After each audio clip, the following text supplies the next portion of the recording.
గెహజీ ఏం చేశాడండి? గెహజీ సంగతి ఏంటి? అస్తమానం కూడా ఎలీషా దగ్గరే ఉంటున్నాడు. ఎలీషా అటు వెళ్ళాడు ఏదో స్నానం చేయడానికో లేకపోతే వాక్యం చదువుకోవడానికో ప్రార్థన చేసుకోవడానికో. గెహజీ ఏమనుకున్నాడు?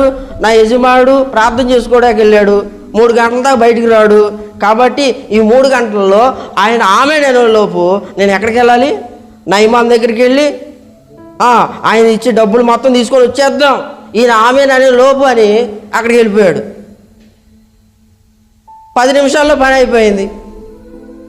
నయమాన్ ఏదో బంగారం డబ్బులు ఇచ్చాడు, వాడిని తీసుకొని వచ్చేసాడు. ఇంకే 2 గంటలు ప్రార్థన చేస్తూనే ఉన్నాడు. ఇప్పుడు గెహజీ ఏమనుకోవాలంటే, నా యజమాని నన్ను కనిపెట్టలేడు అంటే మా యజమానుడు మోకాళ్ళు వేయడానికి 3 గంటల దాకా బయటికి రాడు, నేను 10 నిమిషాల్లోనే వచ్చేసా, టైం చాలా ఉంది. ఆయన ఆమె నన్ను బయటకు వచ్చేలోపు ఎలీషా ఏమన్నాడంటే, నువ్వు ఎందుకు అక్కడికి వెళ్ళావు అన్నాడు. దేవునికి స్తోత్రం కలుగును గాక. అదేంటండి, నేను ఇప్పుడు దాకా మీతోనే ఉన్నాగా, మీతోనే ఉన్నా కదా, డోర్కి లాక్ కొట్టేసి ఉంది, అంత బాగానే ఉంది కదా అంటే ఆయన అన్న మాట ఏంటంటే, నా శరీరం లోపల ఉన్న నా ఆత్మ నా ప్రజల చుట్టూ ఉంటుంది. దేవునికి స్తోత్రం కలుగును గాక. నువ్వు ఎక్కడికి వెళ్ళావో నాకు బాగా తెలిసింది, నువ్వేం చేసావు, ఏ శపితమైనటువంటి డబ్బు తెచ్చుకున్నావు నాకు బాగా తెలిసింది, కాబట్టి అదిగా అడుగుపోయిన రోగం నీకు వచ్చిద్ది అన్నాడు. అంతే. ఇదే ఆన్సర్ దీనికి.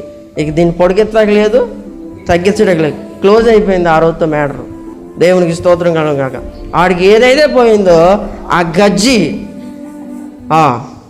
నీకు నీ సంతానానికి తరతరాలకి ఇదే ఫైనల్ జడ్జిమెంట్. ఏ సుప్రీంకోర్టు లేదు ఇక. దేవునికి స్తోత్రం కలుగును గాక.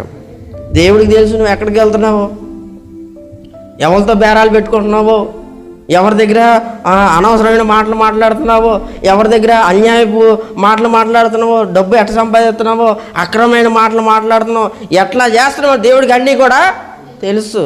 యోధ